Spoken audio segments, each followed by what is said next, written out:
Espace TV, le 22h.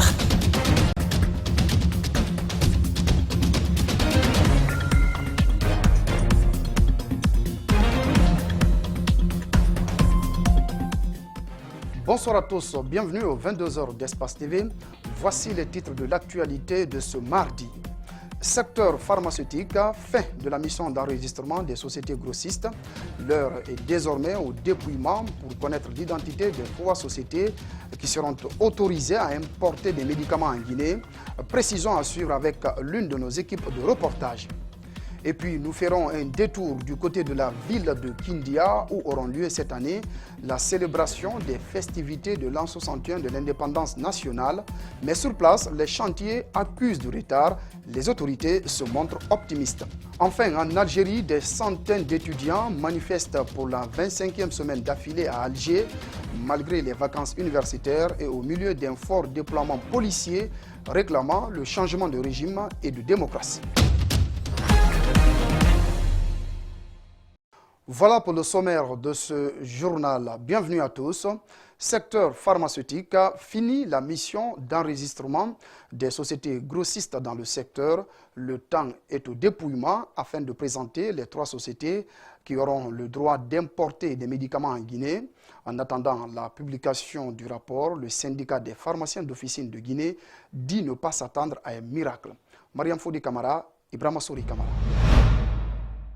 Le ratio démographique de la sous-région montre qu'une société grossiste est capable de couvrir une population de 3 millions d'habitants. La Guinée fait une société de 115 000 habitants. À cela s'ajoute la qualité de médicaments importés qui laisse à désirer. Le syndicat des pharmaciens et officines trouve normale la réduction de ce nombre. Burkina, Mali, Côte d'Ivoire, etc. Ils ont telle démographie. Côte d'Ivoire 22 millions, Burkina, Mali 16 millions 800, Niger 16 millions 600, Sénégal 14 millions, et donc 2-3. Nous, pourquoi on va avoir 106? En réalité, l'évaluation engagée par le ministère à travers la direction de la pharmacie et du médicament n'a pas lieu d'être et donc une perte de temps. Le doute de la moralité du comité d'audit.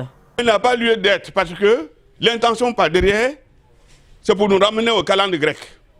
Sinon, le choix est très facile. Pour confirmer ces allégations, il lance un défi à la commission d'évaluation et appelle à la vigilance des professionnels de la pharmacie. Et l'évaluation même qui est en cours, comme la précédente, si vous la regardez, vous connaissez le contenu, vous trouverez qu'au plus 2 sociétés correctes qui tournent, et il faudrait repêcher pour trouver une 3e société. Il faut repêcher.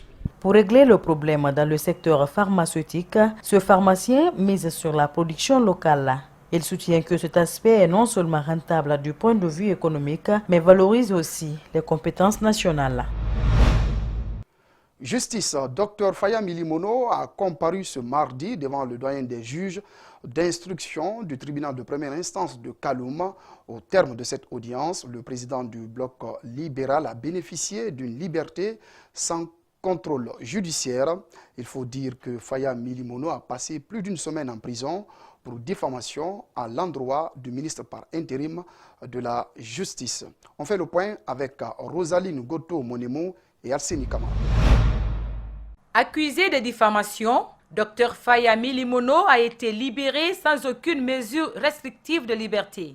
Maître Pépé Antoine Lama, l'un de ses avocats, se réjouit de la libération de son client. Dr Faya a été mis en liberté sans contrôle judiciaire, ce qui veut dire qu'aucune mesure restrictive de liberté n'a été envisagée en son encontre.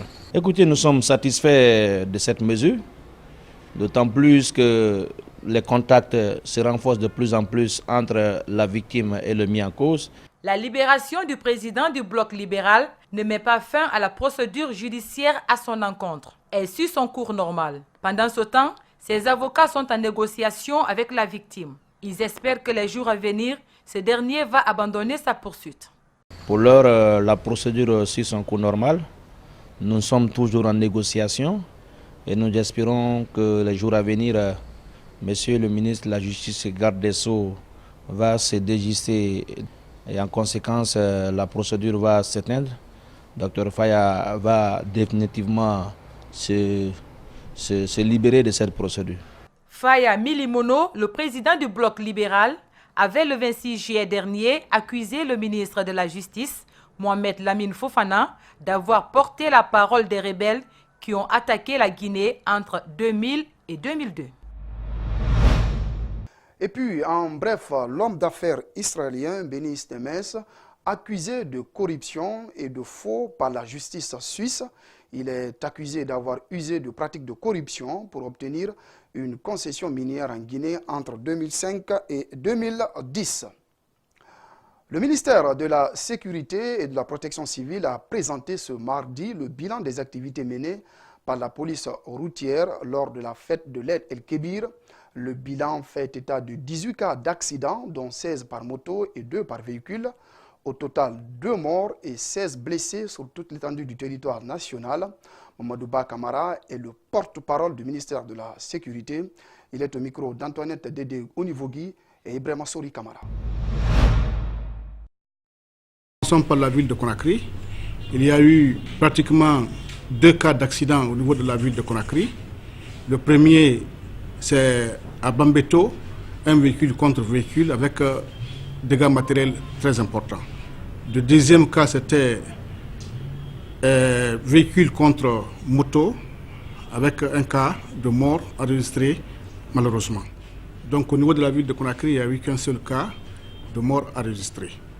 À l'intérieur du pays, ça se décompose comme suit. À Pita, il y a eu 3 cas d'accident, dont à Zérékoré, il y a eu 3 cas d'accident. À Dalaba, il y a eu 3 cas d'accident. Fria, dans la nuit du samedi au dimanche, un taxi a heurté un piéton à 5 km du centre-ville, plus précisément à Mangamori, et mort s'en est suivi. Bilan, 1 mort.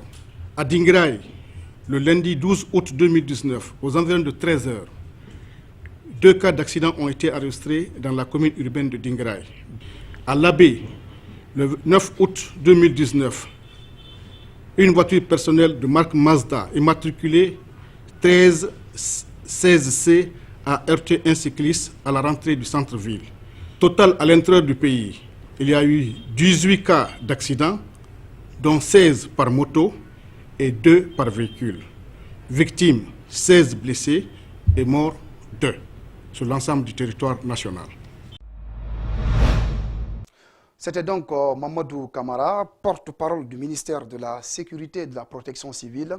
Il s'exprimait par rapport au cas d'accident survenu lors de la célébration de la fête de l'Eid el-Kébir. On en vient à cet élément annoncé au sommaire. L'on s'interroge à 2 mois des festivités de l'an 61 de l'indépendance nationale si la préfecture de Kindia est-elle prête à accueillir cette grande cérémonie. De la place des martyrs en passant par le marché, la maison des jeunes, rien n'est encore fait. Toutefois, les autorités locales se sont montrées optimistes d'ici le 2 octobre 2019. Reportage Djibril Kaba Kamara. À quelques semaines seulement de la célébration du 61e anniversaire de l'indépendance nationale, il n'y a que la gendarmerie départementale, la direction régionale de la police qui tendent à une phase de finition. Cela n'inquiète guère le préfet de Kindia. Non, nous avons dit déjà que ce n'est pas une course de vitesse pour dire on commence là et on termine. Non, non, non. Nous pensons que l'État guinéen, Monsieur le Président de la République, est fidèle à son option de transformer ou d'améliorer les conditions de travail et de vie de ces populations. Kindia va connaître, comment on appelle ça, le même changement. Le 2 octobre est presque proche. Pour comprendre ce qui explique vraiment cette lenteur, Mfansoumane Touré tient toujours la langue de bois. Bon, lenteur, on n'a pas cette feuille de route pour apprécier ce qui se fait. Mais comparativement à ce que nous voyons dans certaines préfectures comme Forikaria, Ikoya et autres, nous pensons que les travaux pour les services de sécurité bonbon train chez nous ici à Kindia. Le marché de la ville des agrumes, qui révèle une importance capitale, n'a pas pour l'instant bénéficié du programme de réalisation comme de nombreuses infrastructures. Nous comptons, avec la réalisation de ce marché, faire rentrer toutes les femmes, faire quitter toutes les femmes sur les emprises de route, pour qu'elles puissent continuer à exercer leurs activités en toute sécurité. En attendant, c'est une ville à l'image des autres du pays qui espère et croise les bras pour voir la réalité de cette initiative présidentielle. Certains axes routiers de Conakry se trouvent dans un état de dégradation poussée en cette période d'hivernage. Les usagers de ces routes vivent un véritable calvaire. C'est ce qu'a révélé le constat que nous avons fait en sillonnant quelques routes de la capitale. Reportage André Moussi Milimono, Ibrahima Souba. Circuler aujourd'hui à Conakry est un véritable parcours de combattants. Les routes sont entièrement défoncées. Au rond-point du kilomètre 36, c'est un véritable calvaire. Les nids de poules sont devenus un véritable casse-tête pour les véhicules. Ce conducteur pointe du doigt le travail mal fait de l'État. Il estime que cette réalité est vécue partout. Aujourd'hui, vous partez à Kabélé, c'est la même chose. Vous partez à 36, c'est la même chose. Vous partez à Matoto, c'est la même chose. Donc vraiment, le travail n'est pas bien fait, le travail n'est pas bien géré. Actuellement, là où je suis comme ça, je suis venu réparer mon suspension. Derrière, qui a été gâté, grâce toujours à la mauvaise route. Le même constat a été observé au rond-point de Kagbélé. De loin, nous observons des ouvriers remplir les nids de poules, de cailloux, pour permettre aux véhicules de passer. Ce citoyen est sur ses nerfs. Il dénonce le mauvais état de la route, mais surtout le travail bâclé à répétition des entreprises et cautionné par l'État. La route de Kagbélé, c'est pas bon. C'est dégradé. Complètement. Il y a beaucoup d'embouteillages ici, là. La route n'est pas grande ni rien. Ils n'ont qu'à réparer très bien, ils n'ont qu'à agrandir très bien. C'est ça qui est bon. La police routière, quant à elle, tente comme elle peut de maîtriser la circulation. Un officier de police routière nous a confié qu'au rond-point de Kagbélé, la route est très restreinte. Ce qui fait qu'il rencontre assez de difficultés dans la gestion de la circulation. La route de Dubéreka, pour kilomètre 5, la route est un peu restreinte, puisqu'il y a trop d'accidents sur les deux voies. Puisque tous les véhicules, c'est une route commerciale. On a assez de problèmes quand même à niveau de ce qu'il faut. À Sonfoniakas également, nous avons rencontré les mêmes problèmes. Malgré les gros moyens déployés par l'État, les citoyens vivent les mêmes réalités chaque année, surtout en période hivernale. Beaucoup se demandent le rôle véritable que joue le fonds d'entretien routier. Dans l'actualité encore, Didier Arafat n'est plus. Le chanteur ivoirien a rendu l'âme ce lundi 12 août à Abidjan. Après un accident de moto, il a succombé à ses blessures quelques minutes dans une clinique d'Abidjan. Selon un site d'information ivoirien, des centaines de fans étaient rassemblés dans la soirée près du domicile de la star défunte pour lui rendre un hommage, reprenant en chœur ses tubes. Ouminatou Sidibé nous signe ce commentaire.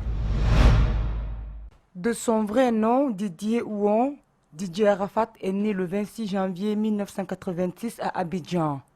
Né d'un père et d'une mère artiste, Arafat a abandonné les études pour se forger dans la rue. Il débute sa carrière au début des années 2000 dans les clubs de la rue Princesse à Yopougon, avant de se forger une renommée internationale et de s'imposer comme le patron incontesté de coupé-décalé. Il avait également une réputation sulfureuse, notamment en raison des clashs récurrents qui l'opposaient à d'autres artistes de ce mouvement. L'artiste aimait s'attribuer des surnoms sans cesse nouveaux, de commandant Zabra à Yorobo. Plus récemment, il se présentait comme un chef de la Chine populaire. C'était un artiste très exigeant, il travaillait beaucoup. Il avait un don particulier, il a accéléré le coupé-décalé et il a apporté une autre façon de danser. Il était aussi doué pour le marketing, il faisait le buzz, il fallait toujours qu'on parle de lui, il a toujours voulu être à la page. Parmi ses tubes, on peut retenir Pangor 2015, Zoropoto 2011, Enfant béni 2018 et son dernier single Moto Moto. 2 fois primé au Cora en 2012, il a aussi reçu 2 prix de meilleur artiste coupé-décalé en Côte d'Ivoire et plusieurs autres pays. Le ministre ivoirien de la Culture Maurice Kouakou Bandama a présenté ses condoléances à la famille et aux mélomanes et indiqué que des dispositions seraient prises pour un hommage à l'artiste selon un communiqué diffusé par la RTI. Le jeune homme avait exprimé dans une vidéo ses volontés après sa mort d'avoir une foule que personne n'a jamais vue dans le monde entier à ses funérailles. Au lendemain donc de la disparition de Didier Arafat, des artistes guinéens lui rendent hommage. Ils gardent de lui un artiste talentueux qui a valorisé le concept du coupé-décalé en Afrique. Reportage Ali Badra Kamara, Aboubakar Din Kamara. C'est aux environs de 22 heures que la moto pilotée par Didier Arafat a percuté violemment une voiture. Transporté à l'hôpital, à l'issue de ce choc terrible, il n'a eu aucune chance. Une nouvelle qui touche des artistes guinéens après celle de Kedvala Kanté au mois de juillet dernier. Paix à son âme, c'est difficile de dire ça aujourd'hui. Et je profite de l'occasion pour présenter mes condoléances à toute l'Afrique, à tous les fans du coupé-décalé en général, en particulier à toute la Côte d'Ivoire qui est un pays frère, et aussi à tous les artistes du coupé-décalé. C'est une grosse perte pour l'Afrique parce que s'en va là quelqu'un, pour moi c'est une bibliothèque artistique qui s'en va. Il va avec tout son savoir-faire, avec son aura, sa manière que lui seul sait le faire. Kanjakura a fait un featuring avec Didier Arafat il y a 9 mois. Il se rappelle de leur bonne collaboration en France et dans le reste du monde. Donc c'est vraiment quelqu'un qui s'est battu pour cette génération et cette nouvelle génération. Et c'est un très bon ami à moi, avec qui j'ai collaboré tout dernièrement sur un son qui s'appelle Une seule vie, qui a été produit par Universal France. Et c'était un ami à moi, vraiment, on se voyait de temps en temps à Paris, même en Côte d'Ivoire, on s'appelait, il me donnait des conseils. Et ce que je connais de lui, c'est un combattant. Et voilà, il n'a jamais lâché la musique. L'artiste ivoirien se préparait pour un grand concert en Guinée en 2020, nous confie la directrice de l'agence guinéenne de spectacle. Je sais qu'il y avait un promoteur culturel qui voulait justement faire revenir Didier Arafat à Conakry, parce que la dernière fois qu'il était venu, il avait fait carton plein. Les jeunes étaient sortis, il y avait une forte mobilisation et il était question bien sûr qu'il revienne en Guinée, donc son calendrier l'année dernière était chargé, donc il ne pouvait pas, et le promoteur envisageait de le faire venir en 2020. Pour l'heure, aucune date n'a été indiquée pour les obsèques du roi de poupée décalé. Il est évident que ces hommages solennels et grandioses seront organisés au nom de l'artiste à Abidjan.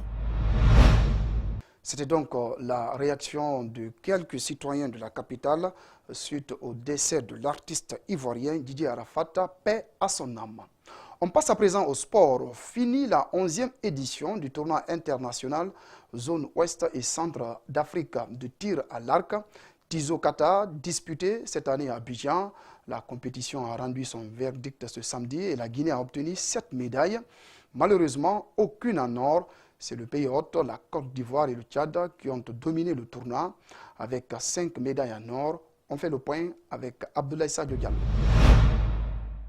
Du 7 au 10 août 2019, l'Institut national de la jeunesse et des sports de Marcory a brillé sous les couleurs de la 11e édition du Tizo Kata. Cette compétition, qui a regroupé 7 pays de l'Afrique de l'Ouest et du Centre, s'est jouée sur les distances de 20, 50 et de 70 mètres. Au bout du compte, les archers guinéens ont décroché 7 médailles, dont 2 argent. La Guinée se positionne donc 3e à l'issue du classement général. La grosse déception en tant que patriote, c'est de ne pas entendre mon hymne national retentir durant cette 11e édition. Mais sur le plan de la performance déjà, vu tous les problèmes que nous avons déjà clamés depuis longtemps chez nous dans les conditions de préparation, et si les athlètes sont venus et qu'ils ont réussi surtout à décrocher 7 médailles dans cette compétition, je dirais que c'est une satisfaction. Je vais me préparer pour l'année prochaine, 2020, s'il plaît à Dieu. Avec 13 médailles, la Côte d'Ivoire, elle, a entonné son hymne national 5 fois sur ce podium. 10 médailles, dont 5 or et 4 argent, c'est le bilan de la participation tchadienne à ce Tizo Kata. Les deux pays sont respectivement premiers et deuxièmes de la compétition. C'est l'entraînement qui fait qu'on peut évoluer.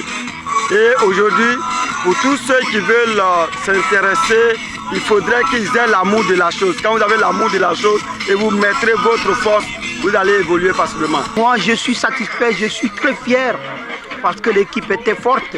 Ils sont motivés ensemble. Voilà le résultat, c'est le fruit des pays, c'est le fruit de tous les Tchadiens. Avec 2 décorations or et une argent sur la distance des 20 mètres, le Niger arrive en 4e position. Il est suivi du Bénin, 2 distinctions, argent et bronze, du Cameroun, une médaille de bronze et du Togo qui, lui, est rentré sans aucune médaille autour du cou. Par contre, aucun athlète des différents pays n'a réussi à se qualifier pour les Jeux Olympiques de Tokyo 2020 à l'issue du Tizokata et du Grand Prix d'Abidjan. Aïssatou Thiam se réjouit de la réussite du Tizokata et du Grand Prix d'Abidjan en dépit des difficultés rencontrées durant les compétitions. Elle est la présidente de la Fédération guinéenne de tir à l'arc et 2e vice-présidente de l'Union francophone des fédérations de tir à l'arc. Ces propos sont recueillis par notre envoyé spécial, Abdoulaye Sadio Diallo. Je voudrais, au nom de l'ensemble des présidents des fédérations, remercier au fond du cœur le comité d'organisation en sa tête, M. Moïse Mikarem et M. Williams, pour l'accueil que vous avez bien voulu réserver à l'ensemble des délégations. Nous sommes très conscients des conditions dans lesquelles ce tournoi a été tenu.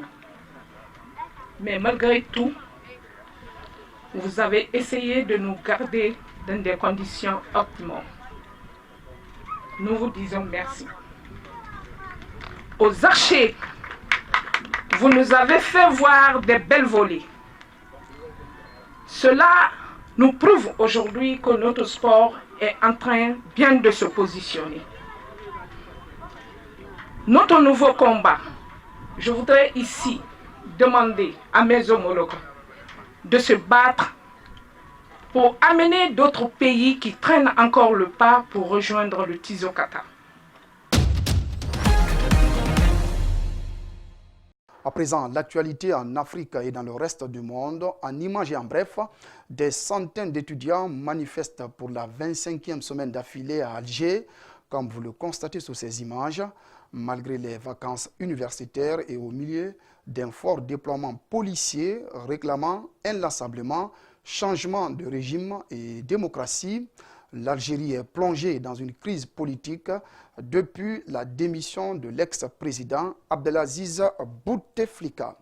Sans transition, des centaines de militants pro-démocratie manifestent de nouveau à l'aéroport international de Hong Kong au lendemain des rassemblements de milliers d'entre eux qui a provoqué l'annulation de vols au départ et à l'arrivée de cet important hub international. Suivez. Nouvelle manifestation à l'aéroport de Hong Kong, des centaines de militants pro-démocratie sont mobilisés. La veille, une manifestation avait déjà eu lieu, bloquant le 8e aéroport du monde. Des centaines de vols avaient été annulés ou retardés. 你有政治诉求，你可以到合理的地方，你到哪个地方你去抗议好了。你跑到这个机场来影响所有无辜老百姓，对他们有什么好处啊？ You know, protesting always has its reasons, but I think protesting at an airport is probably not the best way to express yourself. It causes disruption to a lot of people that may share the same opinion, may not, but certainly don't want to be kept from going to their homes. Cette nouvelle manifestation survient juste après un avertissement du pouvoir hongkongais. La chef de l'exécutif a prévenu que la violence poussera Hong Kong vers un chemin sans retour.